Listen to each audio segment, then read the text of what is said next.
أعوذ بالله من الشيطان الرجيم. بسم الله الرحمن الرحيم. الحمد لله وكفى سلام على عباده الذين اصطفى۔ مسلمانوں کے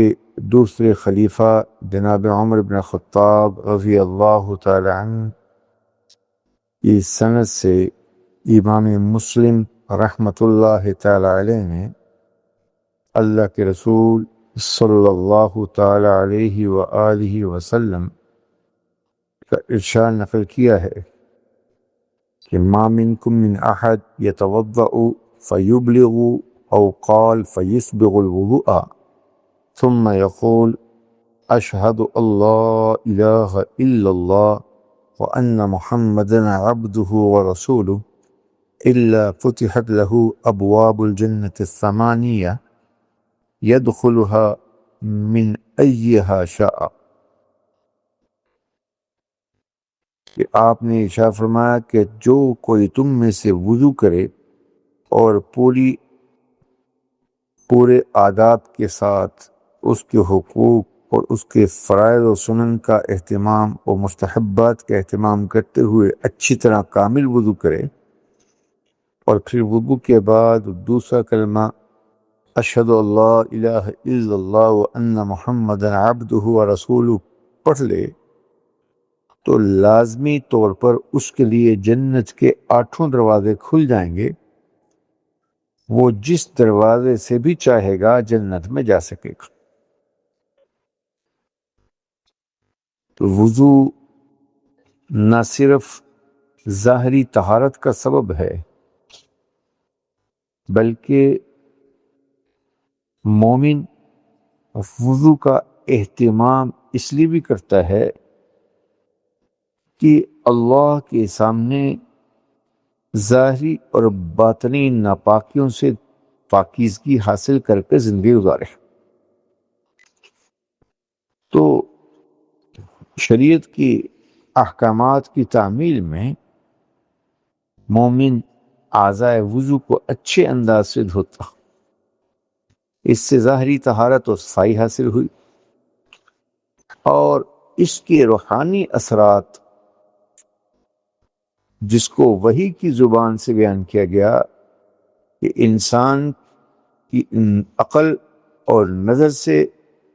بالا چیز وحی ہے، کہ وحی کے ذریعے سے انسان اللہ کی معرفت اور اللہ کی رضا اور عدم رضا کا ادراک حاصل کرتا ہے اور ان زندگی گزارنے کے لیے شریعت کے احکامات وحی کے ذریعے سے ثابت ہوتا ہے۔ تو ایمان کی کمزوری، اخلاص کی کمی، اعمال کی خرابی، یہ تمام گندگیاں ہیں۔ تو ایمان کا کلمہ پڑھ لینے سے، ایمان کی تجدید کر لینے سے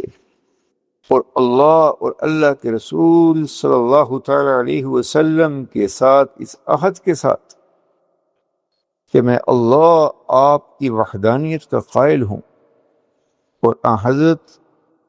محمد صلی اللہ تعالی علیہ وسلم کی کامل رسالت اور آپ کی نبوت کا نہ صرف اقرار کرتا ہوں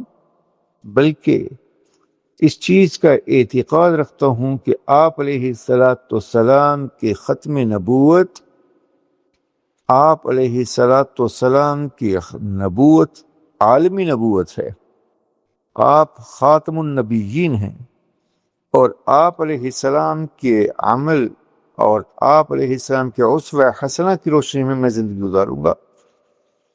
تو لہذا اس اقرار کے ساتھ اللہ کے رسول صلی اللہ علیہ وسلم کی محبت دل میں بسائے جب مسلمان وضو کرتا ہے تو اللہ کی جانب سے کامل مغفرت کا فیصلہ ہو جاتا ہے اور جنت کے سارے دروازے اس کے لیے کھول دیے جائیں گے۔ اور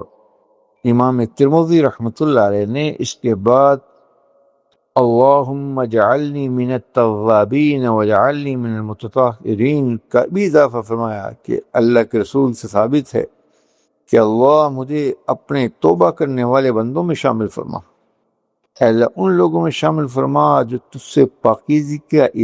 اظہار کریں اور پاکیزگی کا مطالبہ کریں، اور جو چیز تجھ سے مانگی جائے تو یقیناً اللہ دے دیتا ہے۔ بہرحال وضو اللہ کی یعنی حکم تو ہے، نبی علیہ السلام کی تعلیم بھی ہے، اس کی برکت سے مسلمان کے سارے گناہ معاف ہو جاتے ہیں۔ اچھا وضو یہ جنت میں داخلے کا سبب ہے، بلکہ ایک روایت میں تو اللہ کے رسول صلی اللہ علیہ وسلم نے وضو کے اعضاء کے چمکنے کی خبر دی،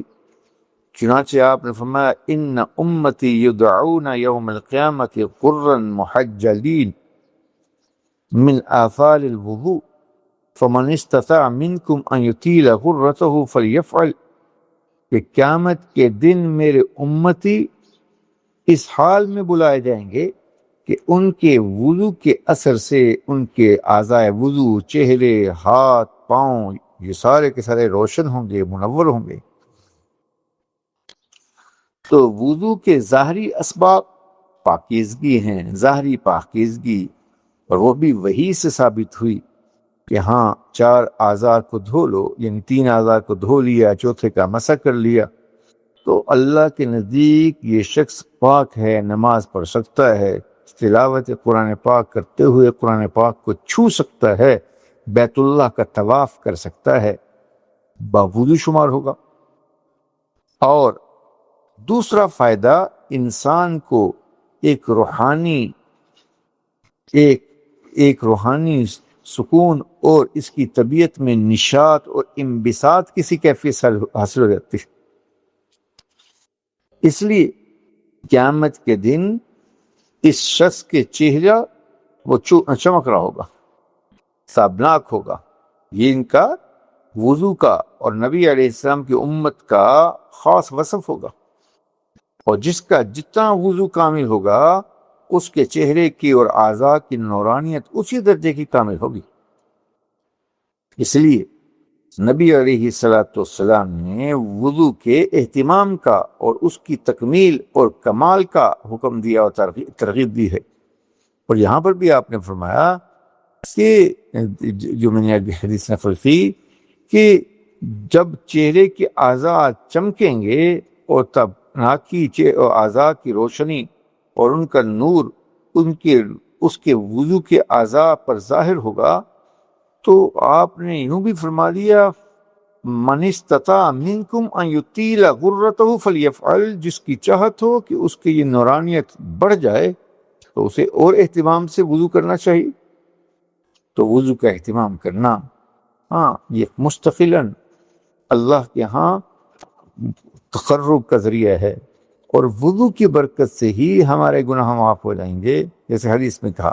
اور وضو، کامل وضو ہی قیامت کے دن کی روشنی کا اور قیامت کے دن کی عزت کا سبب بنے گا، اور وضو ہی جنت کے 8 دروازے کھلوا دے گا۔ اللہ ہم سب سے راضی ہو جب وضو کے ساتھ یہ برکتیں اور یہ اہتمام کرنے پر یہ سب کے سب فضائل ملیں گے۔ اس کے بعد نماز پڑھنا، تلاوت کرنا، اللہ کو یاد کرنا، ذکر کرنا، بیت اللہ کا طواف کرنا، یہ تو بڑے بڑے اعمال ہیں، ان سے تو انسان کے درجات اور اوپر ہوتے چلے جاتے ہیں۔ اللہ ہم سب کو اپنی رضا والی زندگی عنایت فرمائے۔